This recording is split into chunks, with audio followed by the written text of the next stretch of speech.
হ্যাঁ, তুই তো আনছিস আমার তোর বাসায় 5টা মামলা কইরা আমার যেমনে মন চাই সেমনে নাচতেছে। আসসালামু আলাইকুম।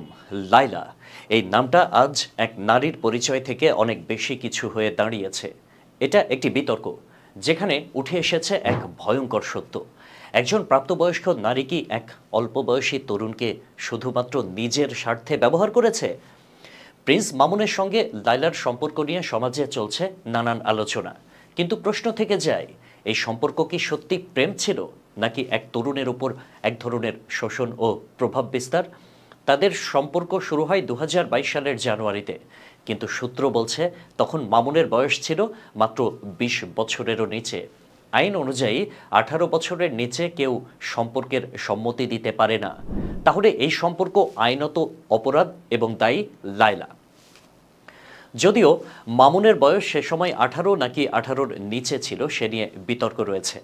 আমরা নারীদের বিরুদ্ধে যেসব অন্যায় দেখি সেগুলো নিয়েও আমরা সোচ্চার, কিন্তু কেন পুরুষ বা ছেলে যখন একই রকমের শিকার হয় তখন তারা পাচ্ছে না ন্যায্য বিচার? এটা এক ভয়ানক বৈষম্য যা আমাদের সমাজের ন্যায় বিচারের প্রতি অবজ্ঞা। লাইলা নিজেকে সুগার মাম্মি বলে পরিচয় দিলেও প্রশ্ন রয়ে যায়, সে কি ভালোবাসা দিয়েছে, নাকি ক্ষমতার অপব্যবহার করে এক তরুণের জীবন দখল করেছে?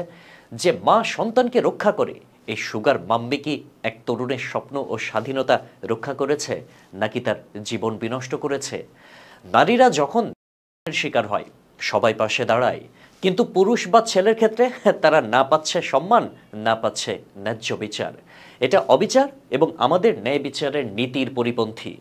আমরা চাই নারীদের সুরক্ষা ঠিকই, কিন্তু পুরুষদেরও সমান সুরক্ষা দরকার। বিচার কখনো লিঙ্গ দেখে নয়, অপরাধ দেখে হবে। যদি মামুন অপ্রাপ্তবয়স্ক হয়ে থাকে তাহলে লাইলার বিরুদ্ধে আইনগত ব্যবস্থা নেওয়া উচিত। এই দেশের আইন সবার জন্য সমান।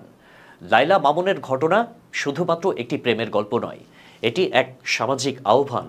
পুরুষ ভিকটিমদের কণ্ঠ আমাদের শোনা উচিত, তাদের ন্যায্য বিচার নিশ্চিত করা উচিত। আপনি কি মনে করেন, এই সম্পর্ক প্রেম ছিল নাকি এক তরুণের জীবনের সঙ্গে অবিচারের খেলা? কমেন্টে জানাতে ভুলবেন না। শেয়ার করুন, আলোচনার দরজা খুলুন, কারণ ন্যায় বিচার কারো একচেটিয়া অধিকার নয়। আল্লাহ হাফেজ।